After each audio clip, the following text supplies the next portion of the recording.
El día de hoy hemos programado una sesión reglamentaria extraordinaria y debido a la importancia del tema, pues hemos invitado a expertos del área de epidemiología del Hospital Gea González, quienes nos van a abordar el tema de la pandemia que es COVID, del que todo el mundo está hablando ahorita y del que tenemos un montón de información. Es extraordinaria esta sesión porque lo estamos haciendo desde casa, lo estamos haciendo desde nuestras oficinas, lo estamos haciendo fuera de nuestra sede habitual, que es el Colegio Mexicano de Ortopedia. Quiero agradecer especialmente al doctor Octavio Sierra, director del Hospital Gea González, el hecho de que nos haya conectado y facilitado con este grupo de infectólogos y epidemiólogos expertos en el tema y que nos ayudarán a esclarecer muchas dudas que seguramente tendremos los médicos ortopedistas en relación a esta pandemia que nos está azotando en este momento. Voy a cederle la palabra al doctor Daniel Diego y también agradezco al doctor Guillermo García Pinto, vicepresidente del colegio, la presencia y estar con nosotros para esta sesión extraordinaria. Diego, buenas noches. Buenas noches a todos. Lectura del acta de la tercera sesión reglamentaria del 2020 del Colegio Mexicano de Ortopedia y Traumatología, celebrada el 1 de abril del 2020. En cumplimiento al estatuto vigente, se efectuó la tercera sesión reglamentaria correspondiente al Consejo Directivo 2020-2021, iniciando a las 20:30 horas con un registro de 675 participantes que siguieron la sesión a través del portal de internet del Colegio Mexicano de Ortopedia, bajo el desahogo del siguiente orden del día. Se realizó la lectura del acta de la segunda sesión reglamentaria efectuada el 4 de marzo, la cual fue aprobada por unanimidad. Se incluyó en asuntos generales la invitación a diversos eventos y se presentó una breve semblanza del doctor Alejandro Ríos Leal, expresidente del bienio 1980-1981. Se dieron las palabras de bienvenida y la apertura de la sesión conjunta Colegio Mexicano de Ortopedia y el grupo de Traveling Fellows SLAR-AOSSM 2020, coordinada por el doctor Michel Ruiz Suárez. El doctor Ruiz Suárez dio una breve introducción sobre el panel del foro Actualizaciones en lesiones deportivas y su tratamiento en México, y sobre los temas de la sesión que se presentaron. Posteriormente, el doctor Ignacio Cardona Muñoz habló sobre el tema reconstrucción del ligamento cruzado anterior puesta al día. El doctor Iván Encalada Díaz sobre tratamiento de las lesiones meniscales del deportista. ¿Mismos dilemas? El doctor Fernando Valero González presentó el tema la inestabilidad postraumática del deportista. El doctor Fidel García Dobarganes Barlo habló sobre el tema actualidades en el tratamiento de lesiones de cartílago en deportistas. El doctor Giovanni Escutia García habló sobre el tema lesiones del manguito de los rotadores y deporte. ¿Es común? La doctora Navid Guadalupe Rodríguez Ávila sobre retorno al deporte después de reconstrucción del ligamento cruzado anterior, ¿cómo es en el atleta femenino? Y por último, se abrió un espacio para preguntas y comentarios. A las 22:30 horas se dio por terminada la sesión. Hasta aquí concluye la lectura del acta de la sesión anterior. Si existe algún comentario o pregunta, favor de hacerla llegar. Muchas gracias. Eventos y asuntos generales.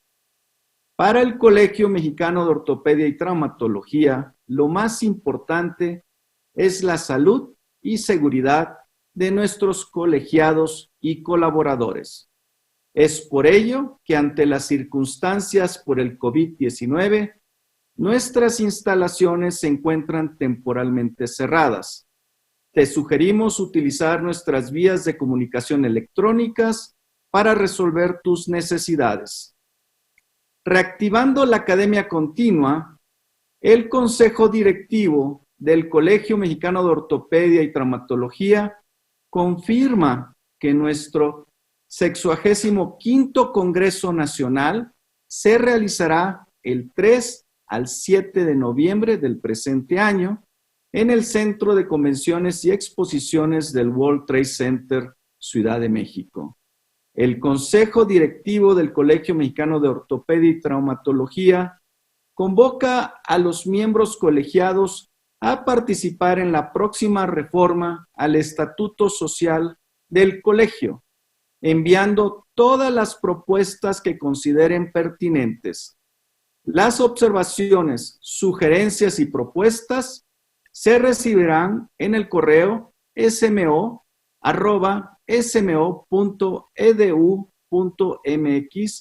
hasta el 31 de mayo de este año, para ser canalizadas al Honorable Consejo Consultivo.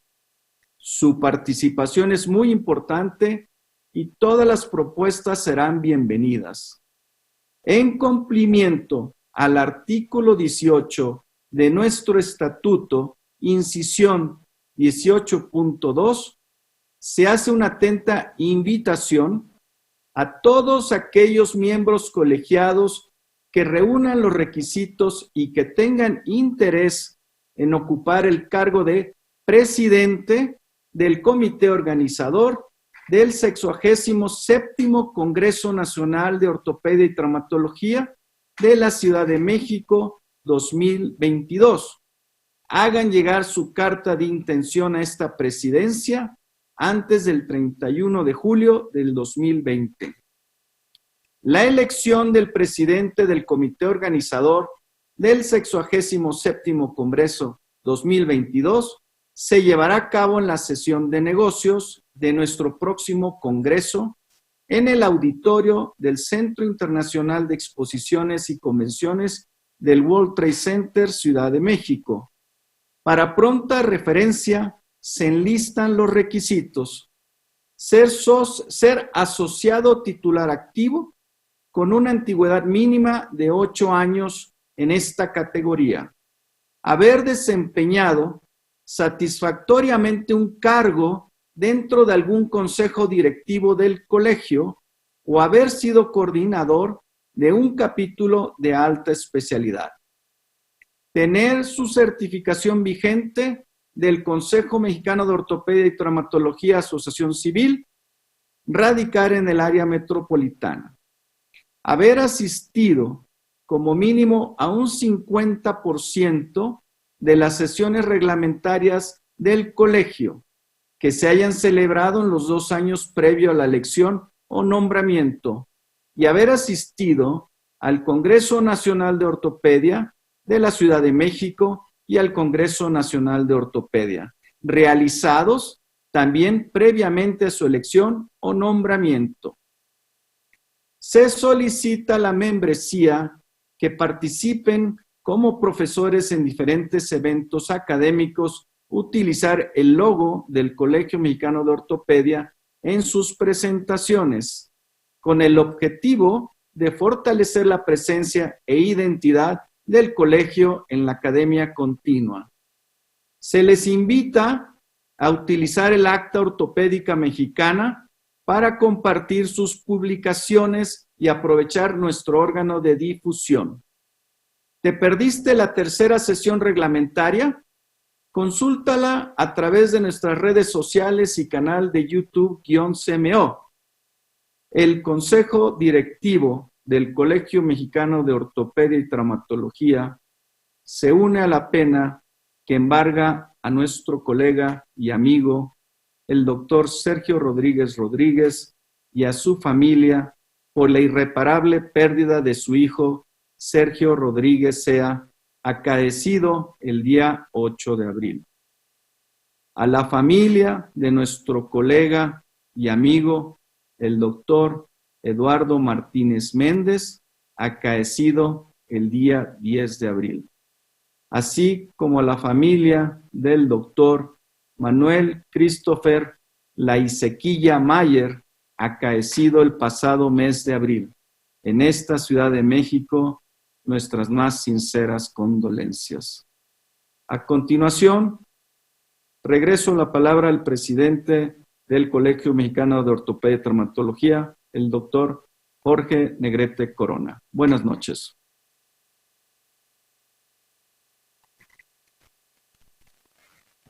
Bien, quisiera yo destacar la importancia de nuestros invitados el día de hoy para presentarnos este tema acerca de COVID-19. En primer término, el doctor Juan Pablo Ramírez Hinojosa, quien además nos hará favor de coordinar la sesión. El doctor Juan Pablo Ramírez es médico cirujano por la UNAM, es médico internista egresado del Hospital Manuel G. González, es médico infectólogo, formado en el Instituto Nacional de Nutrición, doctor Salvador Subirán, profesor de infectología en la UNAM, profesor titular del curso de alta especialidad en epidemiología hospitalaria por la UNAM, subdirector de epidemiología e infectología del Hospital Dr. Manuel G. González de la Ciudad de México y además pertenece al Sistema Nacional de Investigadores. Juan Pablo, muchas gracias por acompañarnos esta noche. También quiero presentar brevemente los datos de la doctora Ana Patricia Rodríguez Alueta, quien es médico cirujano egresado por la Universidad Autónoma de San Luis Potosí, médico especialista en medicina interna por la Universidad La Salle, es profesor de pregrado de infectología para la Universidad La Salle y de infectología también para la UNAM, y también es profesora de posgrado en medicina interna en el Hospital G. González, y es profesora de posgrado de infectología para el INCAN.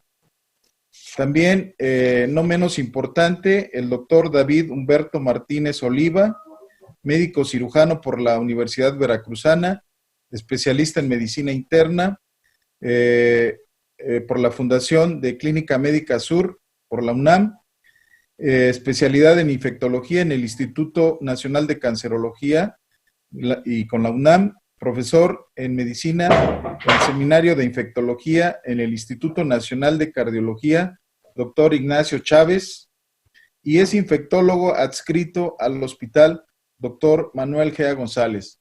Muchas gracias, doctores, y de verdad, bienvenidos. Gracias por apoyarnos en el Colegio Mexicano de Ortopedia. Esperamos que se sientan evidentemente en casa y con la confianza de que los ortopedistas les harán bastantes preguntas. Bienvenidos y gracias. Bueno, si me permiten, vamos a dar inicio a esta charla relacionada a un tema que podemos considerar que está de moda. Antes que nada, una disculpa por la vestimenta. Estamos nosotros en guerra prácticamente y seguimos todavía en el hospital. Muy buenas noches a todos. Vamos a dar una breve introducción respecto a esta infección que ha causado gran revuelo a nivel mundial y en últimas fechas ha tenido un impacto importante a nivel nacional. Muchos de ustedes seguramente ya se han enfrentado a esta infección, si no de forma directa, a lo mejor sí de forma indirecta a través de pacientes que hayan dejado de consultar o pacientes que hayan requerido reprogramar muchas veces algunos procedimientos quirúrgicos.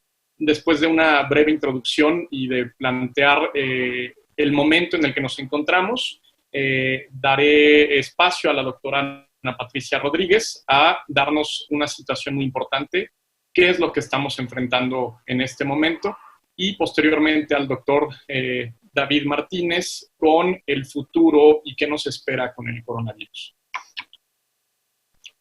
A manera de recapitulación, prácticamente este problema de el COVID-19 lo empezamos a vislumbrar desde finales del año pasado. A pesar de que hay algunos indicios de esta infección desde principios de noviembre y a últimas fechas ha habido mayor información respecto a que probablemente el virus haya circulado en otros países desde antes. La información de la que tenemos evidencia certera inicia prácticamente el 31 de diciembre. El 31 de diciembre, a nivel mundial, se emite una alerta en la zona de Asia.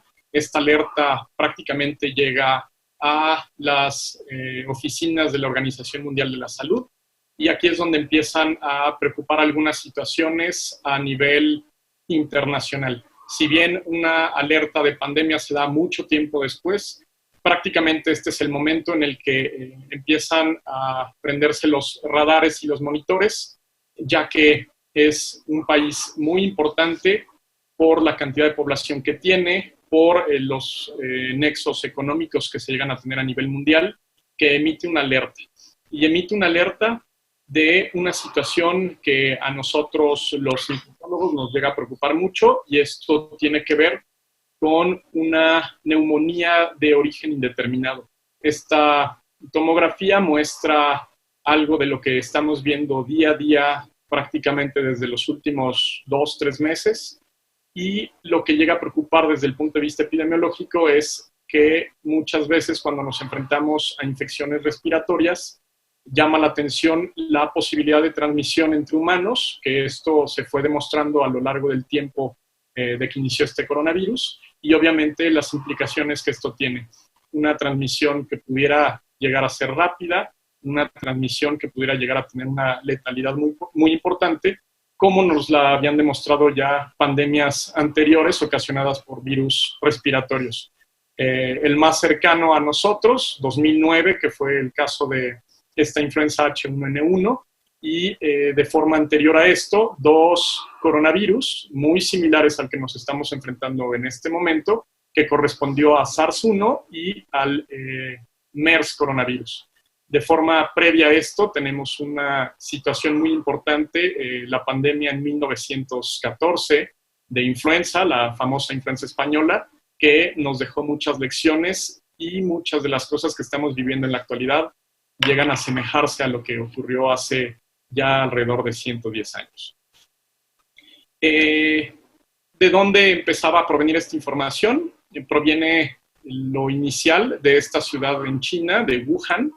Wuhan, a manera de comparativo, se menciona que es más o menos del tamaño de Londres, para que nos podamos dar una mejor idea. Y algo importante, por lo menos en esta primera investigación que se tuvo del origen de este coronavirus, es que aparentemente se originó en este mercado. Los primeros 41 casos en donde se reportó esta neumonía de origen indeterminado provenían o habían tenido hasta cierto punto contacto o haber estado en presencia de situaciones en este mercado. Este mercado, para darnos una idea, llega a tener venta de animales tanto vivos como animales provenientes del mar. Es un mercado conocido como estos mercados húmedos, llegan a vender mariscos. El símil hacia algo que pudiera existir aquí en México, para darnos una idea, sería una combinación entre el mercado de San Juan, al poder tener acceso a carnes exóticas y a diferentes alimentos, y el mercado de Sonora, con venta de animales vivos. Más o menos este es el panorama al que nos estamos enfrentando a finales de diciembre allá en China. Y de ahí es de donde empezó a surgir esta situación.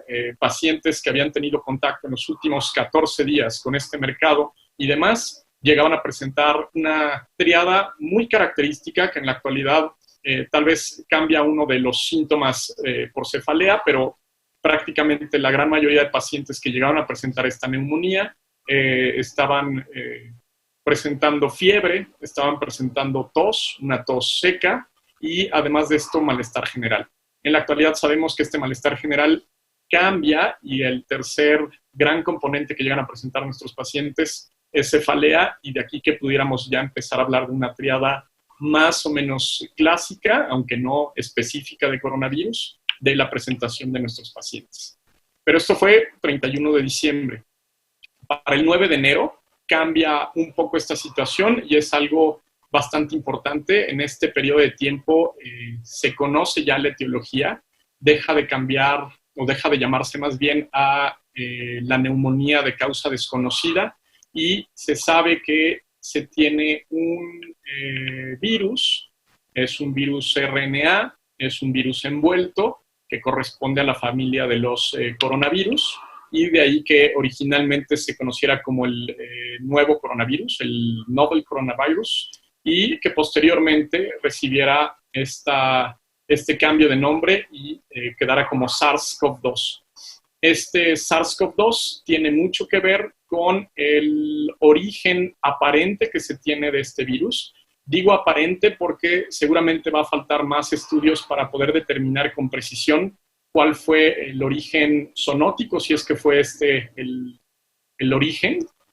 Y tiene que ver con estos dos mamíferos. Uno es el pangolín, el uso que se tiene en la medicina tradicional china tiene que ver con el consumo de las escamas.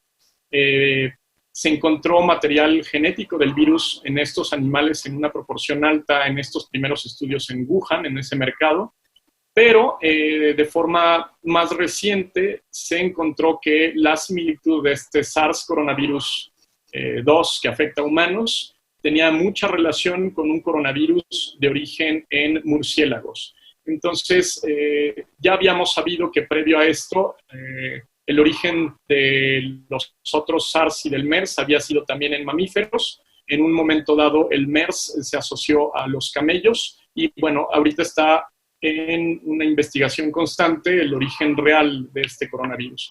Pero bueno, esto es ya prácticamente algo histórico. Ya lo que preocupa a fechas recientes es obviamente la transmisión humano a humano que se demostró el mismo mes de enero y que empezó a generar grandes problemas a nivel mundial.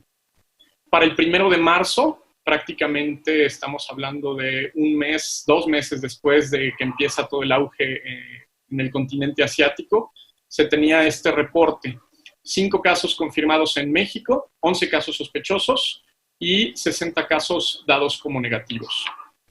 Esto cambió. Más o menos el comportamiento en los siguientes días fue muy similar, se fueron sumando casos de forma paulatina y tal vez el parteaguas es el 18 de marzo. Y es un parteaguas porque se documenta y se informa respecto a la primera defunción, por lo menos de forma oficial, un paciente que había iniciado síntomas a mediados de marzo, o tal vez más pegado a los inicios de marzo, y que se había logrado confirmar coronavirus. Probablemente hubiéramos tenido defunciones ya previas, sin embargo, pues el poder decir que una defunción fue originada por X microorganismos se tiene que demostrar, y este caso fue en el que se demostró este SARS-CoV-2. Para el 5 de mayo, para el día de ayer, prácticamente 2 meses después, o entrando esos 2 meses, tenemos esta gráfica presentada por Secretaría de Salud, 26,000 casos, y lo más importante de todo tenga que ver con las 2,500 defunciones. Hay que mencionar que prácticamente la última semana, últimos 10 días, el número de defunciones diarios había estado presentándose entre los 80, el más alto llegó a ser de 160 casos, pero en estas últimas 48 horas hay un incremento en los casos, prácticamente hacia el 5 de mayo hay un incremento de 230 casos. Para el día de hoy, que se actualiza la cifra, el número de defunciones que tenemos es de 2,704. Otra vez vuelven a ser alrededor de 200 las defunciones registradas, confirmadas por este coronavirus.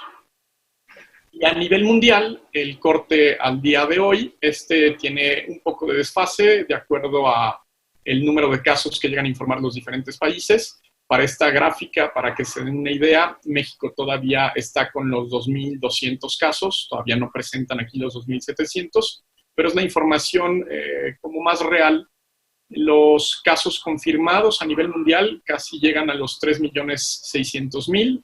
Prácticamente estamos llegando ya a las 250.000 muertes y es el panorama que se empieza a vislumbrar. Esto a manera de introducción, de estar más o menos situados a lo que nos hemos estado enfrentando desde el punto de vista epidemiológico, desde el punto de vista histórico.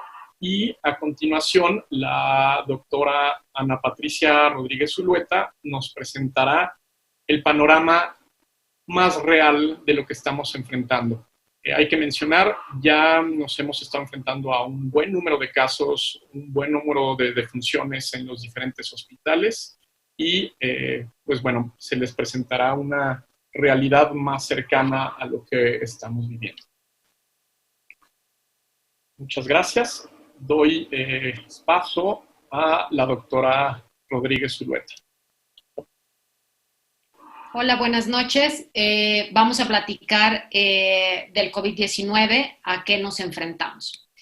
La agenda de hoy es qué sabemos del virus.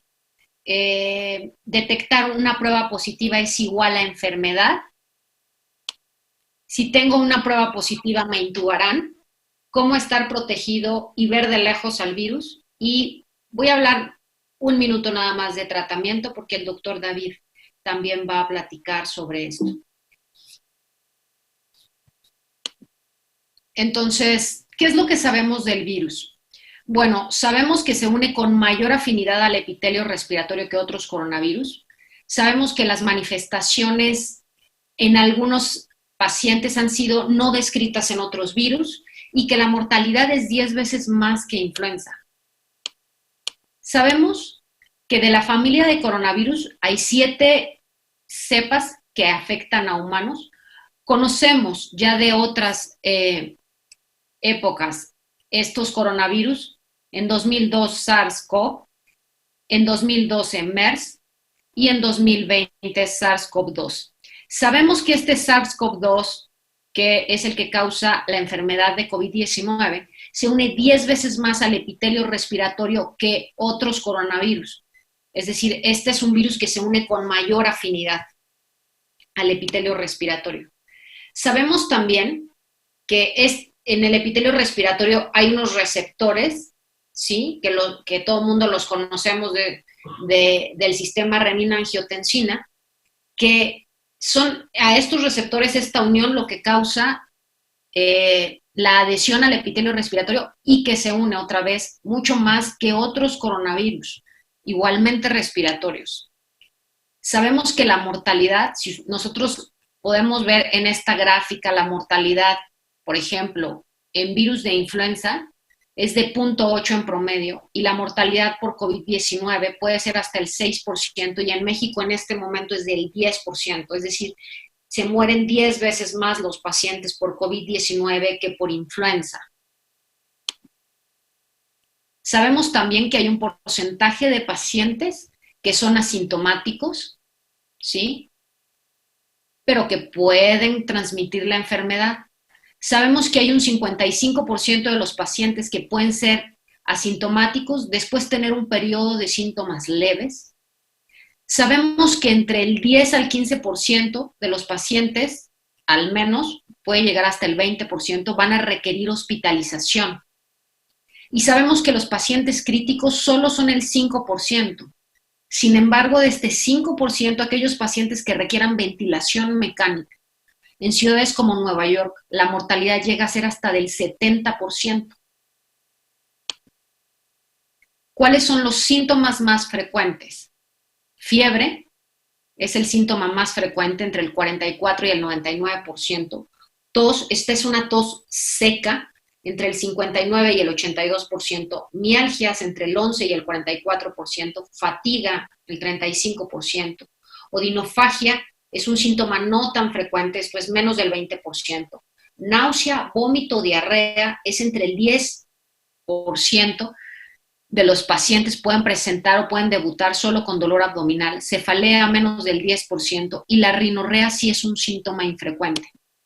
Sin embargo, hay otros síntomas reportados y estos síntomas reportados como hiposmia, o anosmia sí son reportados solo en COVID-19.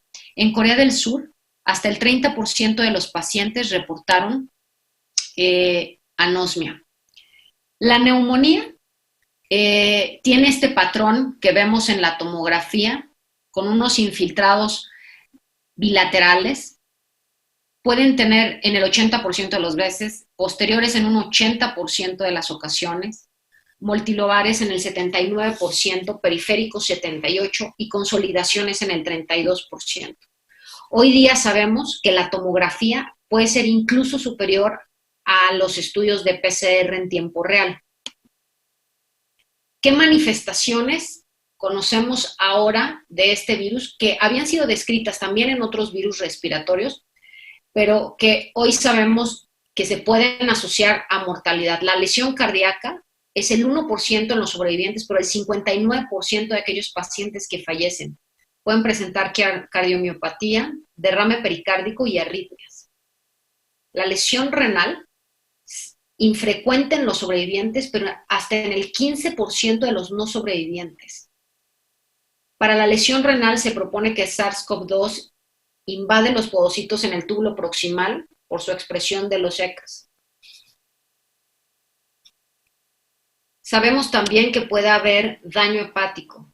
Sabemos también ahora que hay una coagulopatía asociada a COVID, que es diferente a la coagulación intravascular diseminada en sepsis porque da menos trombocitopenia y menos consumo de proteínas de coagulación.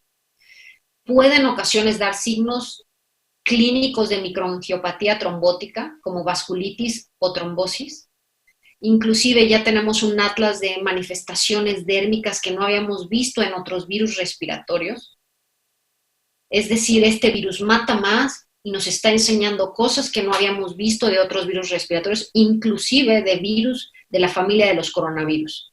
Y puede haber un gran incremento en dímero D con un valor predictivo positivo para desenlace adverso. Esta es una gráfica del estadiaje de la enfermedad y cómo podemos saber cómo se presentan los pacientes.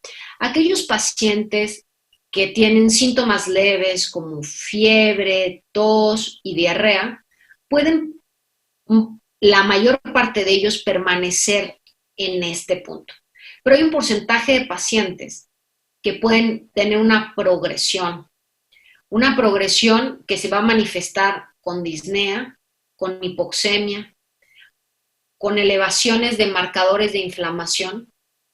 Y estos marcadores de inflamación, como interleucina 6, dímero D, ferritina, troponina, se han asociado con un marcaje predictor de mortalidad y de gravedad. Y en traducción, de un estado inflamatorio. Entonces ya vimos que esta es una enfermedad que mata más, que tiene manifestaciones que no habíamos reconocido en otras infecciones virales, y de tener una prueba positiva es igual la enfermedad. Eso es lo que creo que vale la pena que ustedes sepan. Bueno, lo primero es que hay un periodo de incubación que suele ir entre 4 a 5 días. El rango puede ser mucho mayor, pero en general la media está en 4 días. Los pacientes presentan síntomas y la mayor parte de los pacientes presentan una resolución de los síntomas. Los pacientes pueden ser infectantes en toda esta etapa. Desde la incubación se ha demostrado que los pacientes pueden infectar. Es evidente que la prueba de PCR es una prueba que es positiva desde este periodo antes de los síntomas, y ya sabemos que puede permanecer positiva hasta 6 semanas. Sin embargo, esto no significa que el paciente siga excretando un virus que sea viable. ¿Dónde se ha aislado el virus? En esputo, en nasofaringe y en orofaringe, en heces. En sangre es muy raro, y en conjuntivas. ¿Dónde no tenemos demostrado que haya aislamiento hasta la fecha? Orina, leche materna, líquido amniótico y sangre de cordón umbilical. A pesar de que se ha aislado en heces, tampoco se ha demostrado una transmisión fecal oral como en otros virus, digo, no respiratorios, pero otros virus, como por ejemplo hepatitis. Hay infecciones no documentadas, es decir, pacientes que pueden tener un PCR positivo y que están asintomáticos y contagiar. Y en China hasta el 86% de las infecciones no se documentaron en las fases tempranas de la epidemia, ya que los pacientes pues tenían síntomas leves o estaban asintomáticos.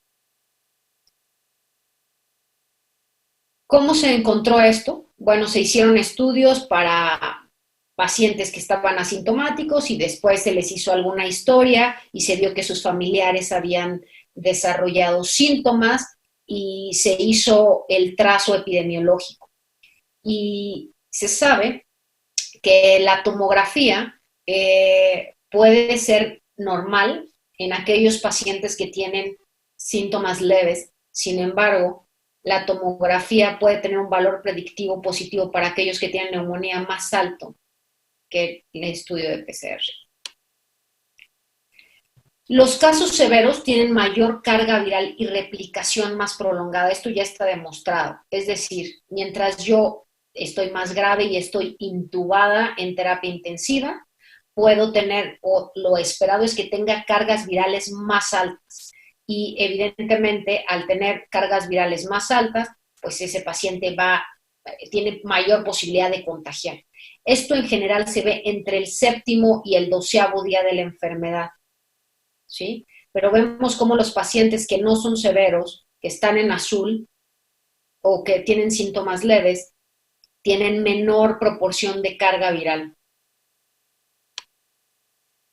¿Cuál es el rendimiento diagnóstico de la prueba? Es decir, si yo tengo una prueba positiva, estoy enfermo, o si tengo una prueba negativa, no estoy enfermo. Bueno, la prueba va a depender del momento en el que tomen la muestra, que en general 2 días antes y 2 días después de iniciar los síntomas es el periodo de mayor rendimiento diagnóstico para una prueba de PCR en tiempo real. Y el mejor estudio no es el nasofaringeo, que es lo que normalmente se hace. ¿Por qué? Porque aquí la sensibilidad de la muestra puede ser del 60 al 70%. Es decir, puedo yo tener un resultado negativo y tener coronavirus, sí, en 3 de cada 10 pacientes. El labrado bronquialveolar tiene mayor rendimiento, pero no se recomienda estar haciendo broncoscopías diagnósticas en COVID porque es un procedimiento que genera aerosoles y que todos los procedimientos que generan aerosoles es más fácil incrementar el riesgo de contagio para el personal sanitario. ¿Cuándo considerar falsos negativos? ¿O cómo considerarlos? Porque la calidad de la muestra sea inadecuada, porque la toma de la muestra sea en una etapa muy, muy temprana o muy tarde, es decir, 4 días antes de que los pacientes presenten síntomas, podría ser. Manejo y transporte inadecuado de la muestra en red frío, problemas técnicos o considerar el tipo de muestra. ¿Qué hacer con las serologías? Hemos visto mucho en las redes sociales qué tan buenas son las serologías o las pruebas caseras. Las serologías, por las guías americanas, están más bien para estudio de pacientes a ver si tienes anticuerpos o para estudios de pacientes que van a donar plasma. Porque cuando ustedes ven aquí la IgM, vean aquí, el positivo es 50%, es decir, es una prueba que no es tan buena para decirme quién está enfermo actualmente. La IgG, que es decir, aquellos pacientes que estuvieron enfermos y que ya tienen respuesta inmunológica, puede ser un poco mejor que IgM. Ojo, el tener una prueba con IgG solo me dice que yo ya estuve expuesto. No me dice necesariamente que tengo los anticuerpos suficientes para protegerme los siguientes 2 años o 3 años si es que vuelvo a estar en contacto con la enfermedad. Las pruebas serológicas, entonces sabemos que no son tan buenas para el diagnóstico, pero me pueden ayudar para identificar contactos, para vigilancia epidemiológica, para identificación de pacientes con manifestaciones clínicas inmunológicas sugestivas con un PCR negativo, y la seroconversión se puede esperar entre el día 5 y 7 días después de la infección. Hay pruebas rápidas ya aprobadas por la FDA, muchas de ellas son chinas, y en México estamos por tener. Seguramente ustedes conocerán a alguien que ya se las está ofertando entre 1,500, entre 800 y 3,000 pesos por prueba. Si tengo una prueba positiva, yo como médico, eso va a significar que me intuben, que creo que esa es la preocupación que todos los médicos tenemos. Bueno, lo primero es que hay que saber que hay predictores de enfermedad grave, y aquí vemos como 50 años me da un odds ratio de 2.6, ser hombre 1.3, fumar 1.3, comorbilidades 2.6, enfermedad renal crónica 6, enfermedad cardiovascular 3. Obesidad es un factor muy importante, predictor de enfermedad y de enfermedad grave. Dentro del laboratorio sabemos que un dímero D más de 1000, una CPK elevada, troponinas elevadas y ferritina elevada son factores pronósticos. Y después vemos cómo los factores pronósticos aquí para mortalidad, edad mayor a 60 años es 9, enfermedad cardiovascular 6, hipertensión 4.48 y diabetes 4.4. Y en base a esto tenemos escalas de predicción. Y entonces tenemos una escala que se llama CAL, que podemos ver aquellos pacientes con comorbilidades nos da 4 puntos, la edad mayor a 60 años me da 1 punto, los linfocitos menores a 1000 me dan 3 puntos, la linfopenia me da 3 puntos, y DHL elevada mayor a 500 me da 3 puntos. Entonces, podemos pues contar nuestro puntaje o el de los pacientes, y después, ¿qué es lo que vamos a obtener? Lo que vamos a obtener es que aquel paciente que tenga entre 4 a 6 puntos tiene un 10% de probabilidad de progresar. Aquel paciente que tiene entre 7 y 9 puntos tiene entre un 10 a un 40% de probabilidad de progresar a este estado inflamatorio y a este estado de gravedad y que requieran intubación. Y aquel paciente que tiene entre 10 y 13 puntos tiene un 50% de probabilidad de progresión. Es decir, mientras más comorbilidades tenga yo, si tengo obesidad, si soy diabético, si tengo más de 60 años, pues ya tengo un puntaje elevado, y si aparte tengo marcadores de inflamación como dímero D o ferritina alta, yo me ubico en este puntaje. Si yo tengo una edad menor a, no sé, 40 años, no tengo comorbilidades, pues mi puntaje está aquí, sin embargo no es 0, Aquí vemos que puede ser el 10%. En general, los pacientes jóvenes que estamos viendo que progresan tiene que ver con que sean obesos, y aquellos que no son obesos con que el inóculo, la carga de la enfermedad sea muy alta también. El inóculo cuando se contagia. ¿Cómo estar protegido y ver de lejos el virus? Creo que esto es lo que es muy importante para los grupos de médicos que todos los días siguen atendiendo pacientes, que es el caso de ortopedia. La Asociación Americana de Infectología, perdón que esté en inglés, la semana pasada sacó las guías de protección. Entonces, lo primero es que el personal de salud tiene que tener un equipo de protección adecuado.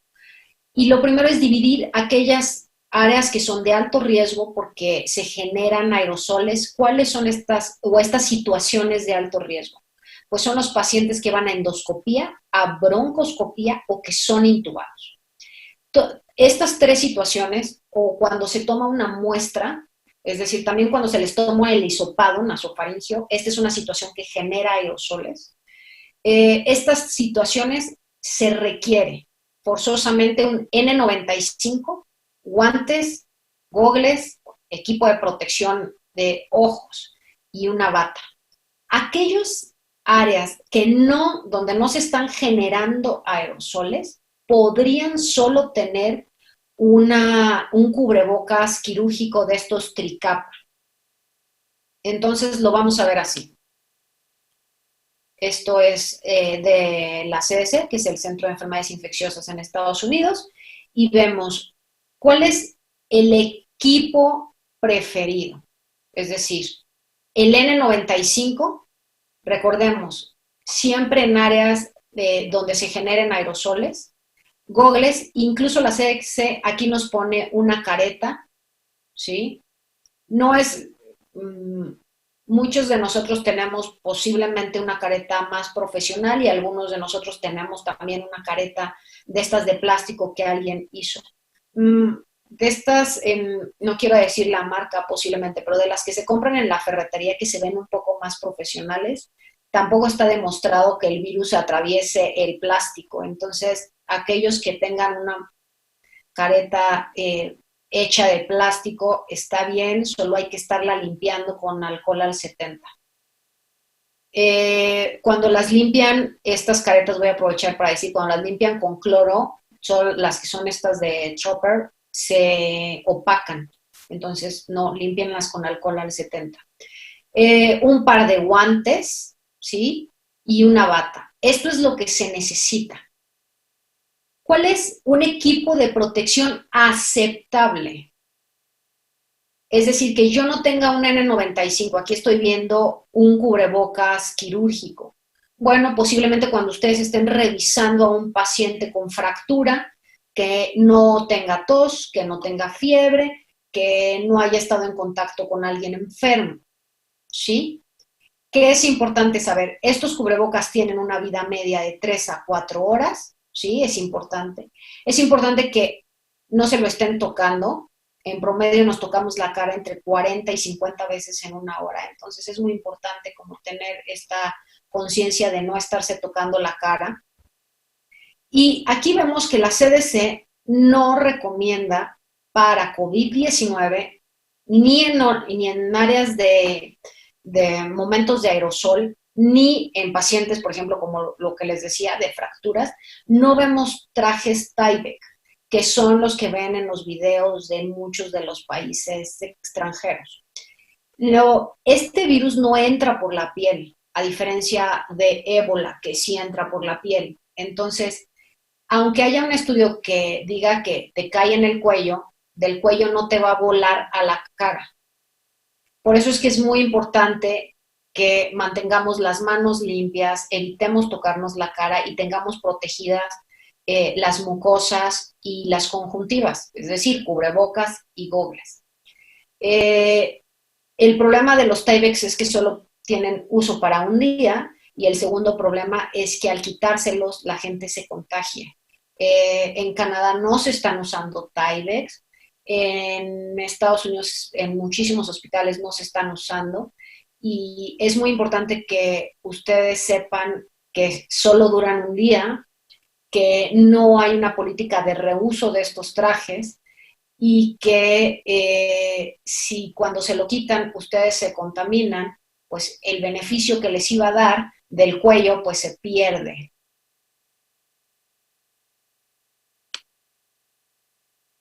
¿Cómo eliminar al virus? Pues la verdad es que no hay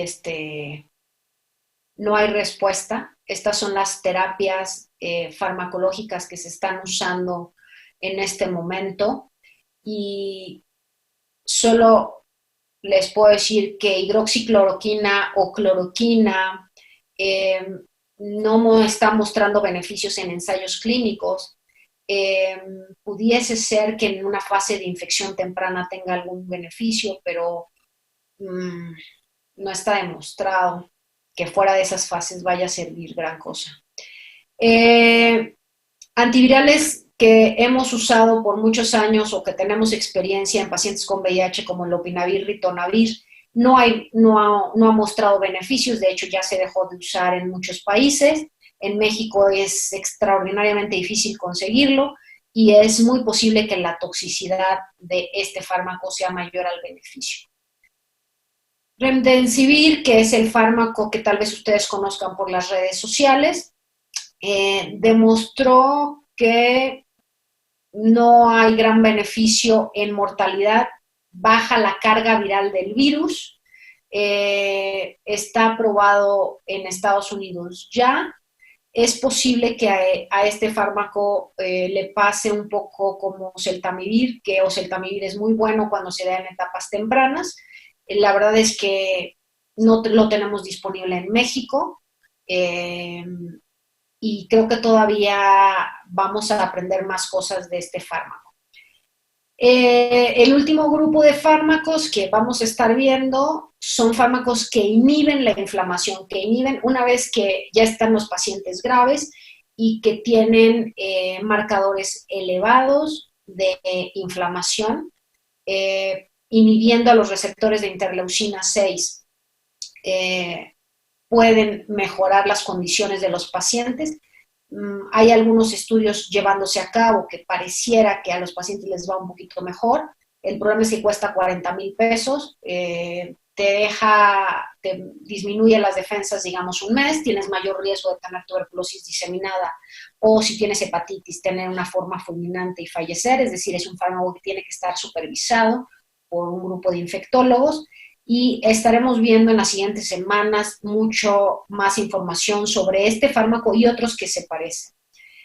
Es decir, para concluir la charla, creo que lo que les tendría que decir es que estamos aprendiendo muchas cosas del virus, manifestaciones que no habíamos visto en otros virus, presentaciones que no conocíamos igualmente.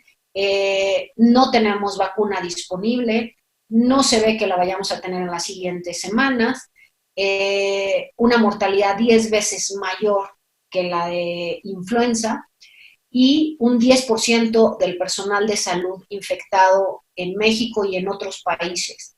Es decir, para disminuir el contagio y no tener que hablar de médicos muertos, tenemos que hablar de prevención, tenemos que hablar de lavarnos las manos constantemente, tenemos que hablar de la contaminación cruzada con el uso de guantes o de cuando la gente se quita el Tyvek, tenemos que hablar de reconocer los síntomas y ir a una valoración, porque muchas veces lo que pasa con los médicos es que están 2, 3 días teniendo fiebre o sintiéndose mal y lo minimizan a pesar de tener factores de riesgo claros para progresión de la enfermedad.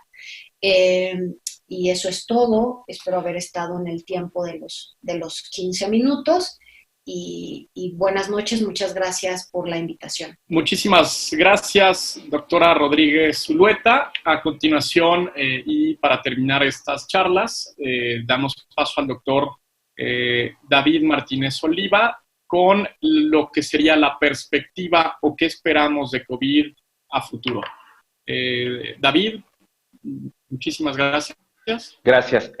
Vamos a iniciar la última parte de esta charla. Es un tema difícil, como les comentaba, dado que hay mucha incertidumbre, son muchas cosas más las que desconocemos de este virus que las que conocemos, desafortunadamente.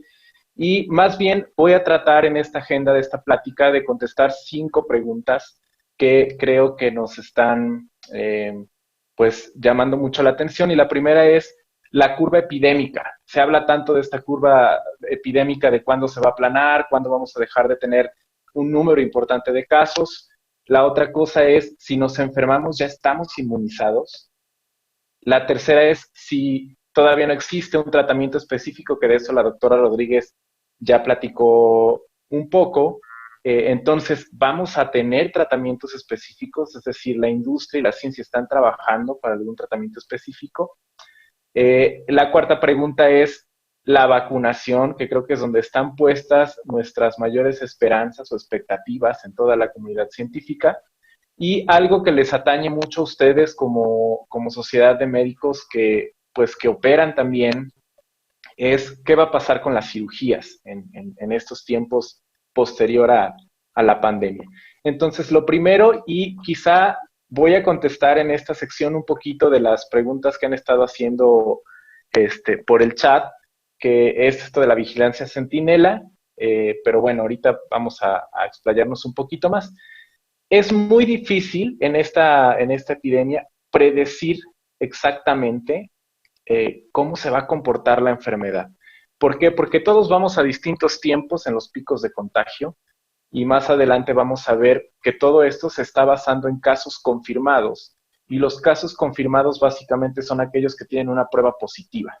Como ya también les dijo la doctora Rodríguez, las pruebas que están basadas en la detección de ARN viral, que son PCRs en tiempo real, tienen la disyuntiva de solo detectar, en el mejor de los casos, a 7 de cada 10 pacientes que tienen la enfermedad. En el mejor de los casos. Esto varía de acuerdo con técnicas, etc. Entonces, de acuerdo con esto, es muy difícil encontrar un modelo que nos diga exactamente cómo se va a predecir el comportamiento.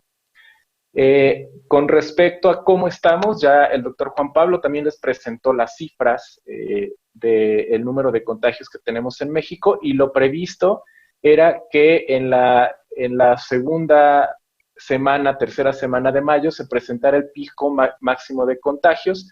Yo me atrevería a decir que estamos en el pico máximo desde la semana previa, en que hemos tenido un aceleramiento importante del número de casos y que esto se puede quizá prolongar hasta las siguientes 3 a 4 semanas, de acuerdo al número diario de casos que se han estado reportando.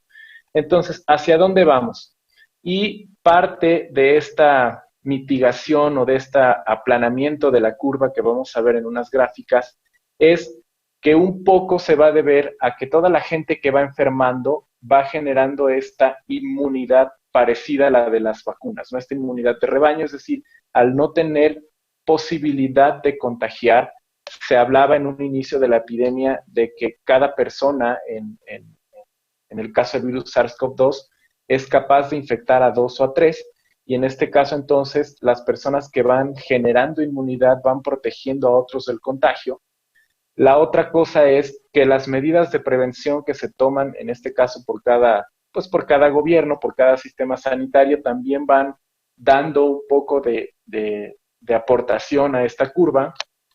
Y la otra cosa es el reporte por medio de pruebas de anticuerpos, es decir, ahorita quizá no estamos captando a todos los casos en tiempo real, pero posteriormente a través de las pruebas serológicas y las políticas que se desarrollen para eso, vamos a ir conociendo a todas esas personas que salieron negativas a una prueba de PCR, pero que probablemente tengan anticuerpos.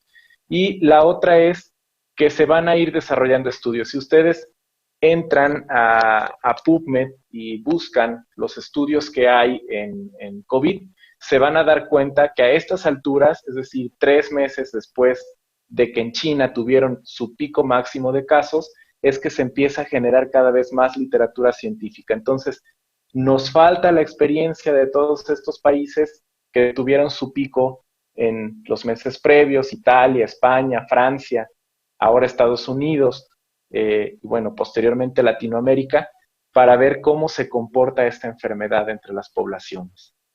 Esta gráfica que ven ustedes aquí es un ejemplo de cómo funcionaron las medidas de distanciamiento social en España, que se establecieron entrada casi la segunda quincena del mes de marzo, y cómo el número de casos había estado presentando en picos, hasta en porcentajes muy altos, casi del 10% de la población afectada, y posterior al establecimiento de las medidas de distanciamiento social, básicamente quedarse en casa, resguardados, que no salgan a ningún lado, bajó considerablemente estos picos de contagio. Entonces, todo eso tiene que ver en cómo se comporta una curva. Vean ustedes esta información a nivel mundial. Lo que quiero que vean es cómo a partir de la segunda quincena de marzo, las muertes y los casos confirmados en el mundo empezaron a incrementar considerablemente, de tal manera que ahora el comportamiento, y eso es la aportación de cada país, va siendo pues un poco variable, pero siempre hacia la alza.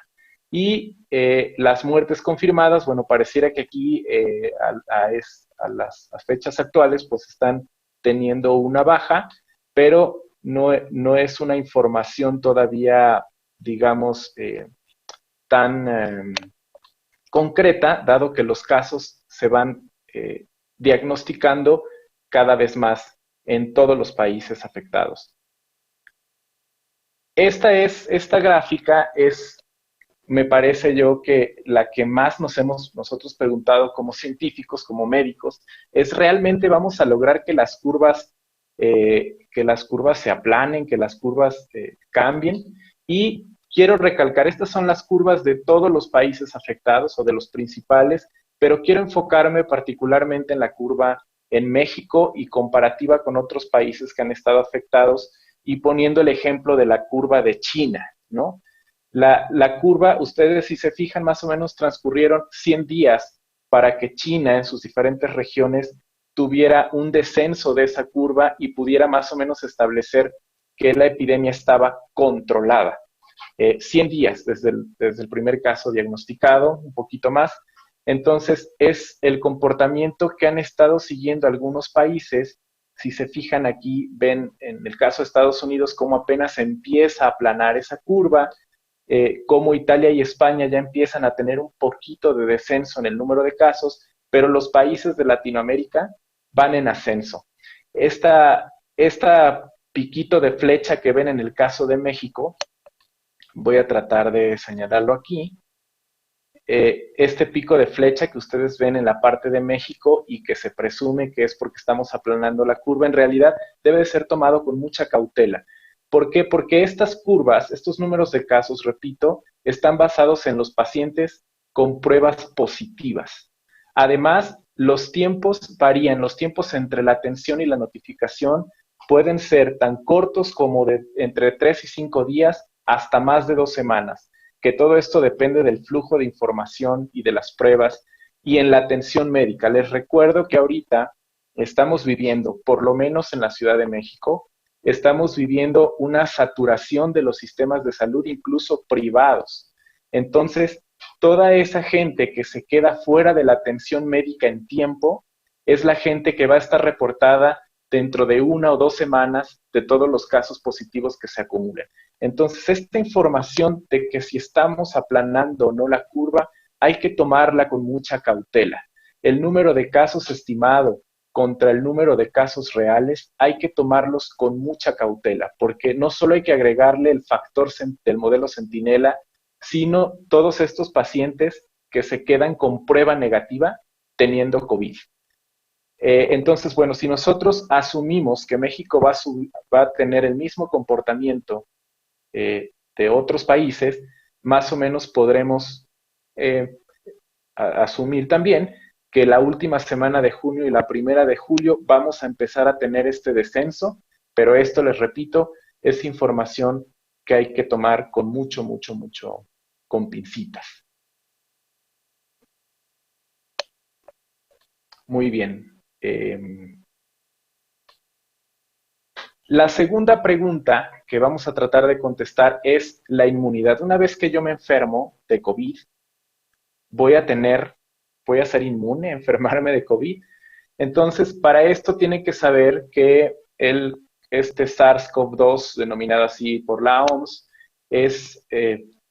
pertenece a una familia de los coronavirus y que son muchas familias divididas en 4 subgrupos, pero que solo 7 tipos de coronavirus infectan a los humanos. Ya la doctora Rodríguez les platicó de alguno de ellos y lo que se ha descrito ahora en algunos países es que SARS-CoV-2 en realidad puede tener hasta 2 o 3 serotipos diferentes y que todavía no sabemos si estos anticuerpos para las personas que se infectan con un serotipo van a ser eficaces contra otros serotipos. Eso todavía no lo sabemos. Además, también se ha visto que comparado con SARS y con MERS, SARS-CoV-2 tiene mecanismos de evasión inmunológica que hacen que la generación de anticuerpos no sea tan eficiente y tan específica como es en el caso de SARS-1 y de MERS.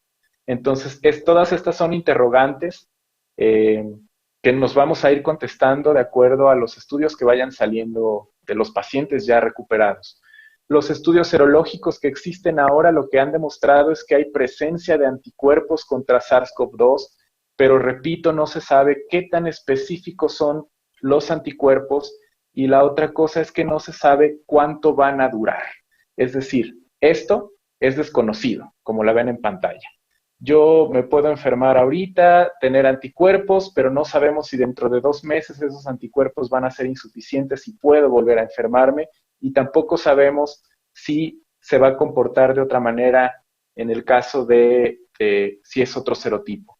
Pasa un poquito, esta información es mucho traspolada de lo que se sabe de SARS-CoV-1 y de MERS, pero pasa un poco como lo que sucede con otras enfermedades virales. Es decir, lo que pasa, por ejemplo, en dengue, que dengue tiene 4 serotipos diferentes, es que cuando yo adquiero dengue de un serotipo, hay anticuerpos suficientes para que yo no me vuelva a enfermar por ese dengue, pero no hacen una reacción cruzada, de tal manera que me puede dar dengue por otro serotipo diferente, e incluso la enfermedad puede ser más agresiva cuando yo adquiero otro serotipo.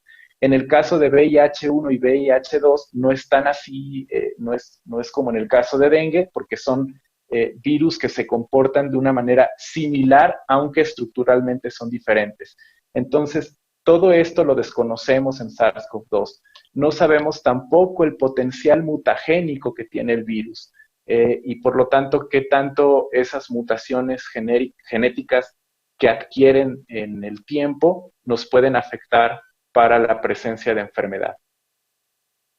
La tercera pregunta, ya un poco la contestó la doctora Rodríguez, es ¿existe o existirá tratamiento específico? Vamos a ver ahorita un esquema desde que el virus se une a estos receptores de la enzima convertidora de angiotensina que ya les explicaron, y cómo hay diferentes dianas de tratamiento.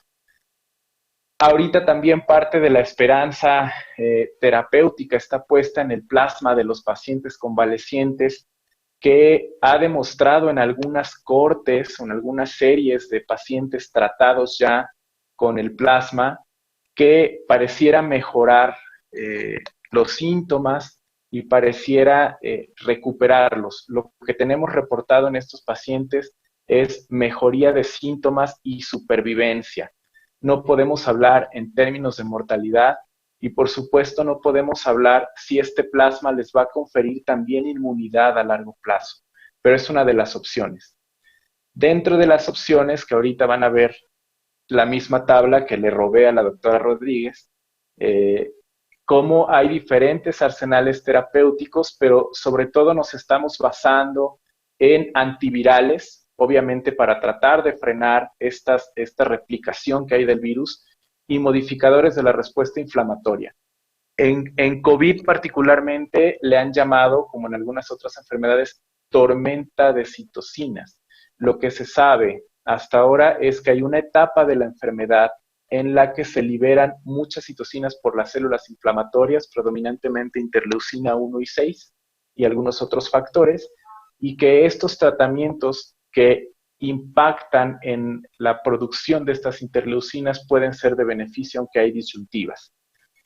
Pero algo que es muy cierto es que estamos tan ocupados en tratar de probar el beneficio de estos fármacos que al momento no hay desarrollo de moléculas específicas contra SARS-CoV-2, es decir, o alguno de los mecanismos por los que entra. Todo lo que se está investigando son moléculas que ya existen y que en alguna forma intervienen en alguna parte del proceso del virus, en la unión, en la excreción de citocinas, en la replicación, etcétera, y que eso pudiera impactar en la enfermedad y en la mortalidad. Sin embargo, no hay desarrollo de moléculas específicas, y eso me parece que puede ser pues un área de oportunidad. Y otra de las cosas que tenemos todavía un poco ahí en la cuerda floja es que esta evidencia, hasta ahora que tenemos, es evidencia no tan fuerte. Es decir, ustedes saben que el máximo grado de evidencia en la medicina pues son los ensayos clínicos controlados, en donde tenemos que comparar el standard of care junto con la molécula o el fármaco que queremos probar. Sin embargo, al no tener un estándar de cuidados, al no tener un fármaco que haya demostrado eficacia, no podemos tener resultados contundentes. Y esto lo vamos a saber solo en el tiempo, con el tiempo, cuando estos ensayos que están ahora corriendo con diversos fármacos nos muestren algún tipo de resultado. Este esquema está tomado de una revisión del JAMA y que es justo todo el proceso desde que el virus entra al epitelio respiratorio, se une al receptor de la enzima convertidora de angiotensina, hay mediación por algunos factores moleculares para mejorar la entrada del virus, y una vez entrando al epitelio hay replicación viral, estimulación de las células para la liberación de diferentes marcadores de inflamación, las interleucinas básicamente, y que en cada uno de estos esquemas hay un fármaco que pudiera intervenir. Los inhibidores de las proteínas que se unen al receptor para la expresión de la enzima convertidora de angiotensina, los inhibidores de proteínas como el arbidol, la hidroxicloroquina, que tiene ahí, se le presume un efecto dual al reducir la carga del virus en la endocitosis y al contribuir a la disminución de la producción de interleucinas, los antirretrovirales como lopinavir, que ya les comentó también la doctora, que intervienen en la estructura proteica a través de los ARN ribosomales para evitar la replicación, bueno, y otra serie de fármacos que tienen diferentes targets. Ahora también los inhibidores de JAK, de proteína quinasa, que al parecer también frenan la producción de interleucinas, pero bueno, todos estos son fármacos hipotéticos. Les decía yo que le robé la tabla a la doctora Rodríguez, aquí está, no les miento. Ya ella les platicó un poquito de que hasta ahorita los ensayos clínicos que hay con pocos pacientes, con quizá no las mejores condiciones de aleatorización, no han demostrado un efecto benéfico ni en lopinavir, ritonavir. Esto fue un estudio que se publicó en el New England el mes pasado. El remdesivir, que tiene 2 publicaciones actuales, una en Lancet y otra en New England Journal of Medicine, y ninguna ha demostrado en realidad tener un efecto ni en la carga viral ni en la mortalidad de los pacientes. Y de los fármacos más esperanzadores, bueno, pues parece el tocilizumab, que es un inhibidor de interleucina 6 y que parece que ahora es el que más está probando con sus perfiles de seguridad, que es en lo que más hay que estar atento. Como les decía, el único que se autorizó recientemente, el 1 de mayo, por la FDA, que no es una aprobación como tal, sino es una autorización para uso emergente, así lo publicó la FDA, es el remdesivir. Hay un estudio en Nueva York que se está corriendo actualmente. El doctor Fauci ha expresado que parece ser que en algunos pacientes está teniendo un efecto positivo. Habrá que esperar los resultados de este ensayo. La cuarta pregunta es la vacunación. ¿Qué pasa con la vacunación? La vacunación, actualmente hay 3 diferentes vacunas probándose ya en estudios preclínicos. Tenemos, como todavía nos faltan muchas cosas de aprender del comportamiento viral y de su perfil mutagénico, no podemos hablar de cuál de las vacunas va a ser la mejor apuesta. Aquí en esta tabla les presento algunas de las ventajas. Sin duda, nuestras vacunas, probablemente nuestros mejores caballos de batalla van a ser la basada en subunidad proteica, que es una proteína que sacan de la cápside viral, ya que es una vacuna segura al no meter todo el material viral. Es una vacuna que se puede producir bastante bien porque no es difícil hacerla y que causa una respuesta humoral y celular, que esto es bastante bueno al permitir que cuando hay una infección aguda haya una protección y también a largo plazo.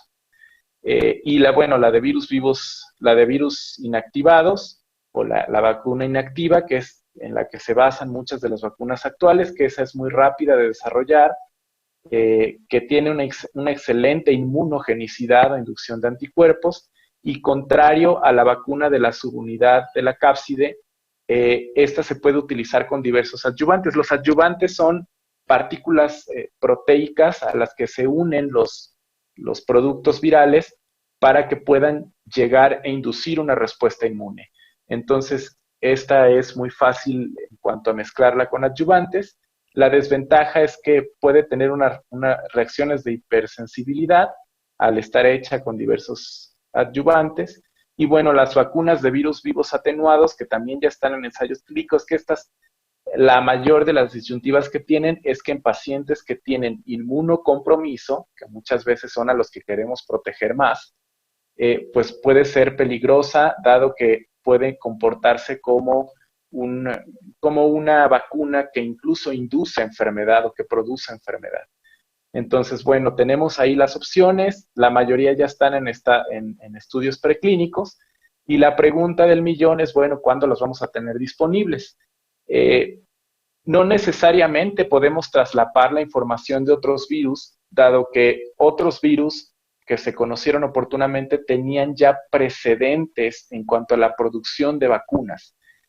Aquí les presento una gráfica en donde vemos, por ejemplo, qué pasó con el desarrollo de la vacuna de influenza H1N1 en 2009, cuando se declaró pandemia por la OMS a inicios de abril del 2009, y las primeras aprobaciones se hicieron entre 2 y 3 meses después para los ensayos con vacuna, las fases preclínicas y clínicas, y a partir de octubre fue cuando ya se dio la estandarización como parte de los cuidados en H1N1, fue en octubre. O sea, más o menos hay un periodo de 6 meses para el estudio, la producción y la distribución de la vacuna. Sin embargo, bueno, los problemas que tenemos con SARS-CoV-2 es justo todo este fenómeno de conocimiento viral que apenas está, pues, conociéndose, que apenas está saliendo a la luz, que no conocemos el perfil mutagénico, insisto, que no sabemos qué tanta inmunogenicidad puede generar esa vacuna, dado que tampoco conocemos la inmunidad natural del virus. Hay que esperar estos resultados de los estudios preclínicos y, sobre todo, que es algo que también nos atañe, el financiamiento y el costo-efectividad a largo plazo, ya que como pandemia lo que nos interesa es vacunar a la mayor cantidad de gente posible. Entonces necesitamos una vacuna que desde el punto de vista costo sea alcanzable, sea posible. Y bueno, la última pregunta, que es, hace ratito nos preguntaba el doctor Diego, ¿cuándo vamos a poder restablecer un poquito la normalidad, si así le podemos llamar? Hay diferentes asociaciones quirúrgicas que han hecho ya algunas recomendaciones frente a la pandemia. Un dato pivote, un foco rojo que tienen que saber es que durante esta epidemia, en los pacientes quirúrgicos en general, sin hablar de un tipo de cirugía en específico, tienen hasta un 40-60% mayor necesidad de estar en terapias intensivas, y la mortalidad presentada en ellos es de entre el 20 y 40%. Estas cifras son bastante escandalosas si consideramos que en estos reportes la mayoría de las cirugías eran electivas. Entonces creo que actualmente estamos en un tiempo de considerar en seleccionar muy bien a qué pacientes vamos a operar. En general, las asociaciones tienen en común estas recomendaciones. La primera es clasificar la urgencia quirúrgica. Claro está que si un paciente es urgente, que se tiene que operar, lo tiene que hacer. Estratificar el riesgo como normalmente se hace. Ya está incluido en estas recomendaciones evaluar la posibilidad de que tenga infección por COVID-19 basado en algunos test y escalas de riesgo. Realizar las pruebas necesarias. Esta es una recomendación que han dado algunas sociedades, como la de cirugía maxilofacial. Fue la primera que recomendó esto, la británica. Sin embargo, ojo con esto, porque al hacer pruebas, por ejemplo, de PCR, ya dijimos que puede haber un 40% de pacientes que se nos pueden escapar. Y bueno, la otra situación que se recomienda ya, por ejemplo, por la Sociedad de Laparoscopía, es realizar un TAC de tórax, que esa en las distintas series ha demostrado tener una sensibilidad de más del 90% por los hallazgos radiológicos.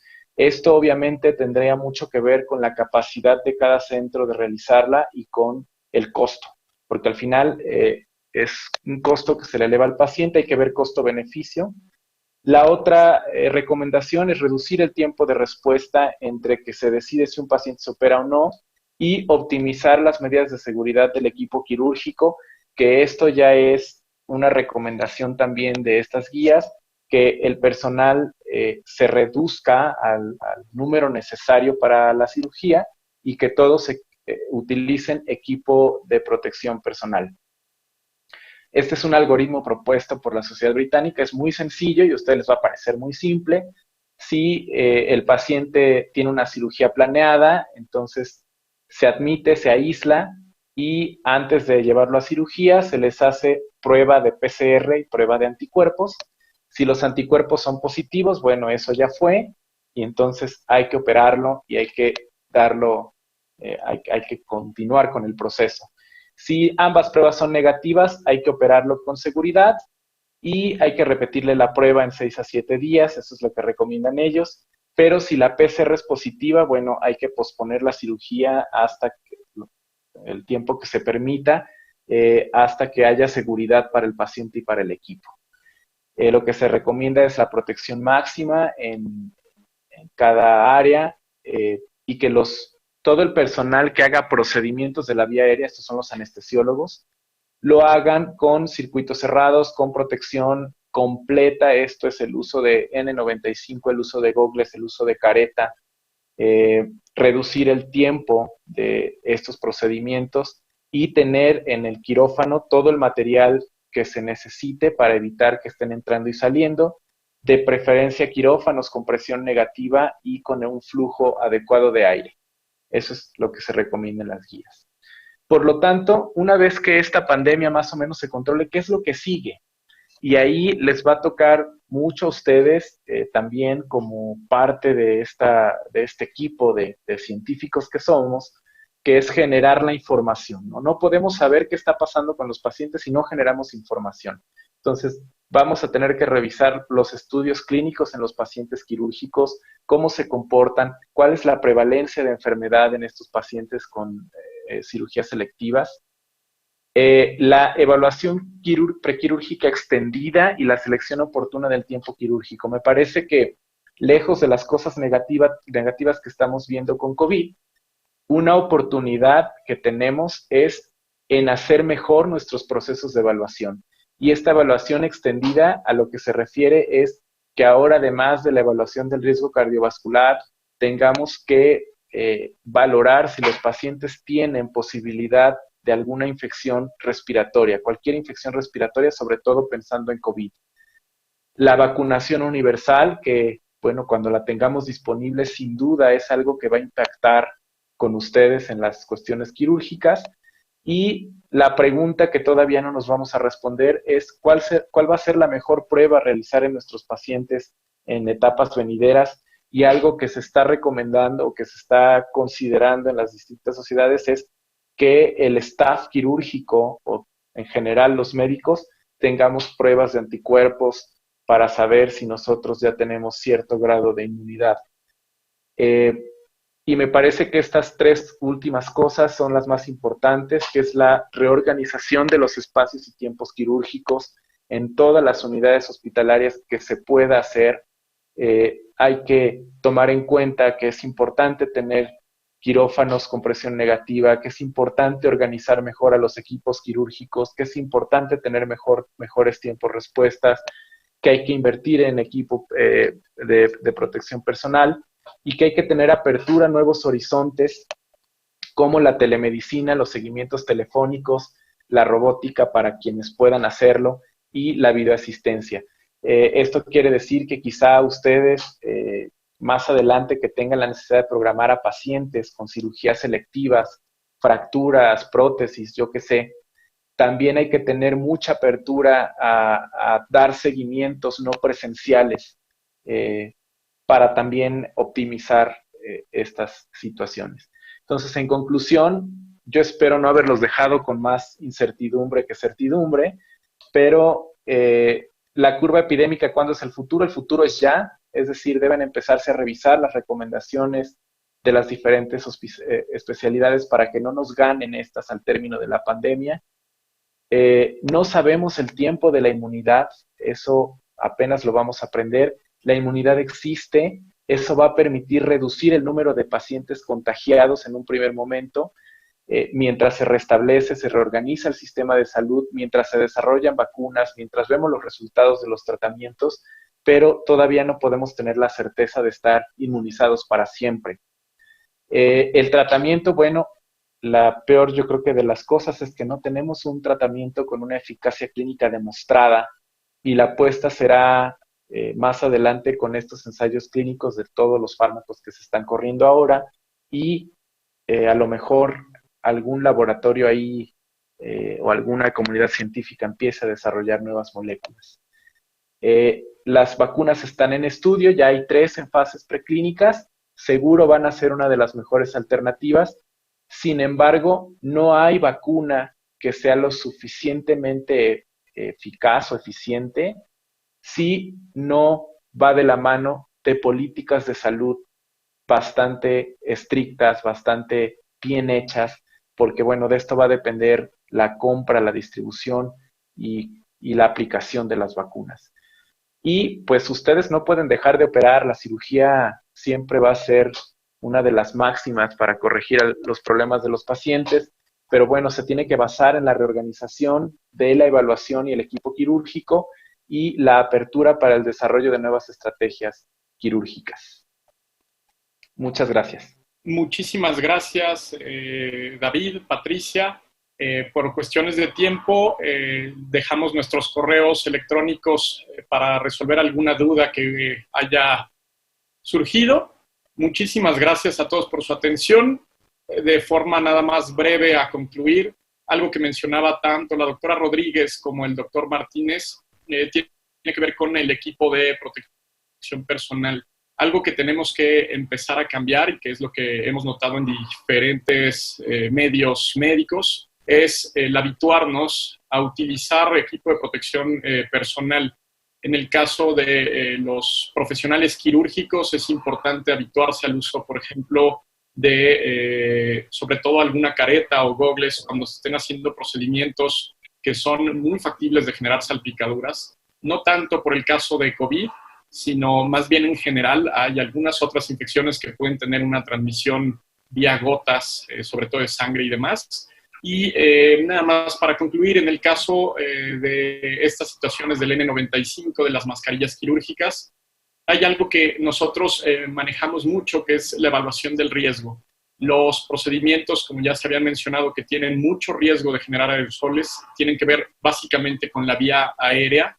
Si nosotros empezamos a optar por situaciones en las que mantengamos la distancia adecuada cuando se realizan estos procedimientos, no es necesario que utilicemos N95, tal vez sí un anestesiólogo que esté en contacto directo, pero el resto del equipo es básicamente con una mascarilla quirúrgica. Hay que ir habituándonos a esta situación. El principal riesgo que tenemos para la transmisión en general de cualquier infección viene con las manos y viene con el estar haciendo un correcto lavado de manos y una correcta desinfección de nuestra área de trabajo. Eso sería tal vez los principales mensajes a dejar para evitar transmisión. Pues muchísimas gracias a todos y estamos muy al pendiente. Gracias por la invitación. Bien, muchísimas gracias a todos los ponentes. El Colegio Mexicano de Ortopedia, siempre preocupado por la seguridad de sus agremiados, tipo de pláticas. La situación a la que nos estamos enfrentando es realmente una situación grave no tan solo para el país, sino para todo el mundo. Y una de las cosas que nos están enseñando estas situaciones es cómo nos tenemos que adaptar. Hasta hace unos instantes habían 490 médicos escuchando esta conferencia, lo cual habla que este tipo de conferencia ha llegado para quedarse. Tenemos audición en todo lo ancho y lo largo del país, y eso es una gran ventaja, que aprovechemos la telemedicina para llegar a todos los confines de nuestra república. Nuevamente, gracias a los doctores, a nuestros ponentes, por ahí nos dejaron sus correos para que todo el mundo podamos resolver nuestras dudas. Y no me queda más que decirles buenas noches. Muchas gracias a todos.